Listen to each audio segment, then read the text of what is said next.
ओम साई राम। अध्याय 14। साकार ब्रह्म श्री साईं। एक ही ब्रह्म के दो स्वरूप हैं, निर्गुण और सगुण, अर्थात निराकार व साकार। जिसकी जिसमें रुचि होती है वह ब्रह्म के उसी रूप की आराधना करता है। जैसा कि गीता के अध्याय 12 में वर्णन किया गया है कि सगुण उपासना सरल और श्रेष्ठ है। सगुण उपासना में जैसे जैसे हमारी प्रगति होती जाती है हम निर्गुण ब्रह्म की ओर अग्रसर होते जाते हैं। इसलिए सगुण उपासना से ही श्री गणेश करना अति उत्तम है। श्री साईं का स्वरूप आंखों के सम्मुख लाओ, जो वैराग्य की प्रत्यक्ष मूर्ति तथा अनन्य शरणागत भक्तों के आश्रयदाता हैं। उनके शब्दों में विश्वास लाना ही आसन और उनके पूजन का संकल्प करना ही समस्त इच्छाओं का त्याग है। वे अत्यंत क्षमाशील, शांत, सरल और संतुष्ट थे, जिसकी कोई उपमा ही नहीं दी जा सकती। यद्यपि वे शरीरधारी थे पर यथार्थ में निर्गुण, निराकार, अनंत, नित्य मुक्त थे। भगवान श्री कृष्ण ने कहा है कि संत ही मेरी आत्मा है और वे ही मेरी जीवित प्रतिमा और मेरे ही विशुद्ध रूप हैं। मैं स्वयं वही हूँ, वह अवर्णनीय शक्तियाँ या ईश्वर की शक्ति जो कि सत, चित और अनंत है, शिरडी में साईं रूप में अवतीर्ण हुई थी। श्रुति में ब्रह्म को अनंत कहा गया है, परंतु भक्तों ने शिरडी में इस प्रकार का प्रत्यक्ष अनंत पा लिया है। बाबा सबके आश्रयदाता थे, उन्हें किसी की सहायता की आवश्यकता न थी। उनके बैठने के लिए भक्त मुलायम आसन और एक बड़ा तकिया लगा देते थे। बाबा भक्तों के भावों का आदर करते और उनकी इच्छा अनुसार पूजन आदि करने देने में किसी प्रकार की आपत्ति नहीं करते थे। डॉक्टर पंडित की भक्ति। एक बार की बात है कि तात्या नूलकर के मित्र डॉक्टर पंडित बाबा के दर्शन के लिए शिरडी में आए। बाबा को प्रणाम करके वे मस्जिद में कुछ देर तक बैठे रहे। बाबा ने उन्हें श्री दादा भट्ट केलकर के पास भेज दिया, जहां पर उनकी अच्छी आवाभगत हुई। फिर दादा भट्ट और डॉक्टर पंडित पूजन अर्थ मस्जिद पहुँचे। दादा भट्ट ने बाबा का पूजन किया। बाबा का पूजन तो प्राय सभी किया करते थे, परंतु अभी तक उनके शुभ मस्तक पर चंदन लगाने का साहस कोई भी नहीं कर सका था। केवल एक महालसा पति ही उनके गले में चंदन लगाया करते थे। डॉक्टर पंडित ने पूजन की थाली में से चंदन लेकर बाबा के मस्तक पर त्रिपुंड लगाया। लोगों ने महान आश्चर्य से देखा कि बाबा ने एक शब्द भी नहीं कहा। संध्या समय दादा भट्ट ने बाबा से पूछा, क्या कारण है? आप दूसरों को तो मस्तक पर चंदन नहीं लगाने देते, परंतु डॉक्टर पंडित को आपने कुछ भी नहीं कहा। बाबा बोले कि डॉक्टर पंडित ने मुझे अपने गुरु श्री रघुनाथ महाराज धोपेश्वर की काका पुराणिक के नाम से, जो कि प्रसिद्ध है, के ही समान समझा और अपने गुरु को वे जिस प्रकार चंदन लगाते थे उसी भाव से उन्होंने मुझे भी चंदन लगाया। तब मैं कैसे रोक सकता था? पूछने पर डॉक्टर पंडित ने भी दादा भट्ट को ऐसा ही कहा। यद्यपि बाबा भक्तों की भावना का आदर करते थे, कभी कभी भी ये पूजन की थाली फेंककर रुद्र रूप धारण कर लेते थे। तब उनके समीप जाने का साहस कोई भी नहीं कर सकता था। कभी वे भक्तों को छिड़कते और कभी मोम से भी अधिक नरम होकर शांति तथा क्षमा की मूर्ति सी प्रतीत होते थे।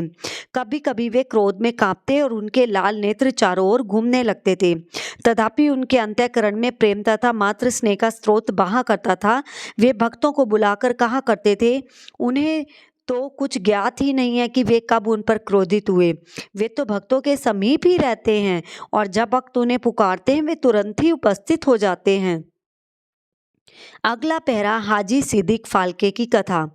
कल्याण निवासी एक यवन जिनका नाम सिद्दीक फाल्के था, मक्का शरीफ की हज करने के बाद शिरडी आए। वे चावड़ी में उत्तर की ओर रहने लगे। वे मस्जिद के सामने खुले आंगन में बैठा करते थे। बाबा ने उन्हें 9 माह तक मस्जिद में प्रवेश करने की आज्ञा नहीं दी और न ही मस्जिद की सीढ़ी चढ़ने दी। फाल्के बहुत निराश हो गए और कुछ निर्णय न कर सके कि क्या किया जाए। लोगों ने उन्हें सलाह दी कि श्यामा श्री साईं बाबा के अतरंग भक्त हैं, तुम उनके ही द्वारा बाबा के पास पहुंचने का प्रयत्न करो। फाल्के को यह विचार उचित प्रतीत हुआ और उन्होंने श्यामा से सहायता की प्रार्थना की। श्यामा ने भी आश्वासन दे दिया और अवसर पाकर वे बाबा से इस प्रकार बोले कि बाबा, आप इस बूढ़े हाजी को मस्जिद में क्यों नहीं आने देते? अनेक भक्त स्वेच्छापूर्वक आपके दर्शन को आया जाया करते हैं, कम से कम एक बार तो उसे आशीष दे दो। बाबा बोले, श्यामा, तुम अभी नादान हो, यदि फकीर नहीं आने देता तो मैं क्या करूं? उनकी कृपा के बिना कोई भी मस्जिद की सीढ़ियां नहीं चढ़ सकता। अच्छा, तुम उससे पूछो, क्या वह 12वीं कुएं की निचली पगडंडी पर आने को राजी है? श्यामा सविकारात्मक उत्तर लेकर पहुंची। फिर बाबा ने पुण्य श्यामा से कहा, उससे फिर पूछो वे मुझे 4 किश्तों में 40 देने को तैयार है। फिर श्यामा उत्तर लेकर लौटे, आप कहें तो मैं 40 लाख रुपए देने को तैयार हूँ। मैं मस्जिद में एक बकरा हलाल करने वाला हूँ, उससे पूछो कि उसे क्या यह रुचिकर होगा, बकरे का मांस, नाद या अंडकोश। श्यामा यह उत्तर लेकर लौटे कि यदि बाबा के भोजन पात्र में से एक ग्रास भी मिल जाए तो हाजी अपने आप को सौभाग्यशाली समझेगा। उत्तर पाकर बाबा उत्तेजित हो गए और उन्होंने अपने हाथ से मिट्टी का बर्तन उठाकर फेंक दिया और अपनी कफनी उठाकर सीधे हाजी के पास पहुंचे। वे उनसे कहने लगे, व्यर्थ ही नमाज क्यों पढ़ते हो? अपनी श्रेष्ठता का प्रदर्शन क्यों करते हो? यह वृद्ध हाजियों के समान वेशभूषा तुम्हें क्यों धारण की है?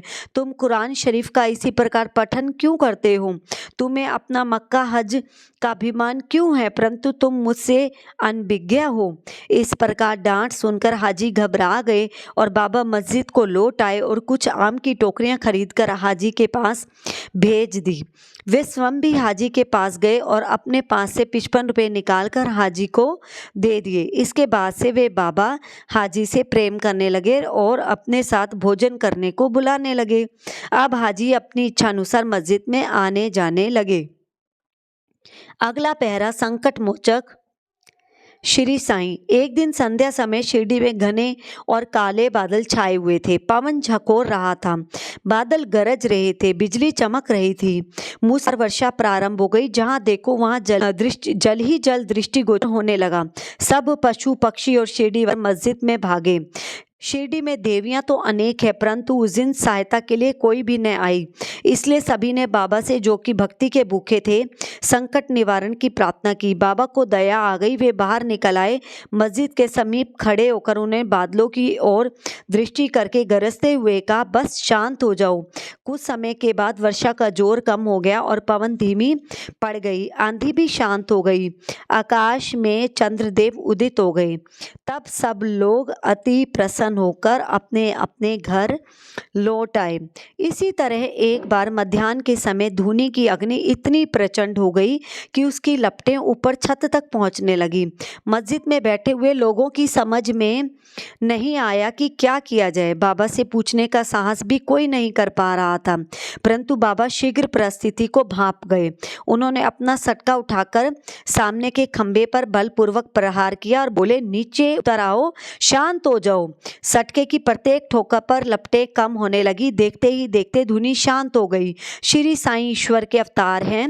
जो उनके सामने नत होकर उनके शरणागत होगा, उस पर वे अवश्य कृपा करेंगे। जो भक्त इस अध्याय की कथाएं प्रतिदिन श्रद्धा और भक्ति पूर्वक पढ़ेगा, उसका दुखों से शीघ्र ही छुटकारा हो जाएगा। केवल इतना ही नहीं, वरन उसे सदैव श्री साईं चरणों का स्मरण बना रहेगा और उसे अल्पकाल में ही ईश्वर दर्शन की प्राप्ति होकर उसकी समस्त इच्छाएं पूर्ण हो जाएंगी। इस प्रकार वह निष्काम बन जाएगा। इति अध्याय 14।